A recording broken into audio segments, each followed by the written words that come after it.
থেকে পুরো টিমটাকে এলিমিনেট করতো। আমরা দেখতে পেয়েছি red Hawks versus Bangladesh top one. Fight initiate হবে খুবই সুন। আদৌ কি ফাইটটা ইনিশিয়েট হবে? ইয়েস অফকোর্স, কুটুস উনি প্লেয়ার গুলোকে স্পট করেছে, বাট বি কেয়ারফুল কজ পেছনে প্লেয়ার রয়েছে। শুভ রাহাতকে নক করলো, রাহাতকে রিভাইভ দেওয়া একটুখানি টাফ। আই ডোন্ট থিংক তোকে রিভাইভ করা যাবে। নো, রাহাতকে সেখানে ফিনিশ করে ফেলা হয়েছে। শুভ আরো একটা নক বের করলো। ফ্লিকার মাহফুজকে সেখানে কিন্তু পিক করবেন, বাট এই মুহূর্তে ব্লেড তাকে দেখতে পারবো ক্লোজ রেঞ্জে যেতে, এন্ড স্কিলের মাধ্যমে তাকে নক করে ফেলা হয়েছে। কিলটাও কনফার্ম করা হবে। ফ্লিকার কুটুস একসাথে অ্যাটাক করে শুভ মেহেদীকে পিক করে নিয়েছে।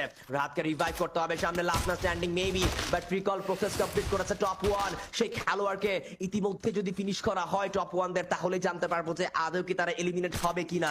রাহাতকে আরো একবার তো রিকল করে দেওয়া হয়েছে। টপ ওয়ান থেকে সেই শেষ প্লেয়ার, সে কিন্তু নিজের জীবন বাঁচিয়ে যে কোনো মূল্যে এখনো পর্যন্ত বসে রয়েছে। আলিফের হেলথের অবস্থা ভালো নয়, মেশিন গান লাগিয়ে দিয়েছে সেই জায়গাটিতে যেন কন্টিনিউয়াসলি হেলথ রিডিউস হতে থাকে। এন্ড ফ্লিকার উনি ক্লোজ রেঞ্জে যাবে, first shot sniper versus sniper, and flicker knock করলো। ফিনিশও কিন্তু সেখান থেকে বের করে নিয়েছে, বাট আলিফ যা করার আগে আগে করে দিয়েছে। উনি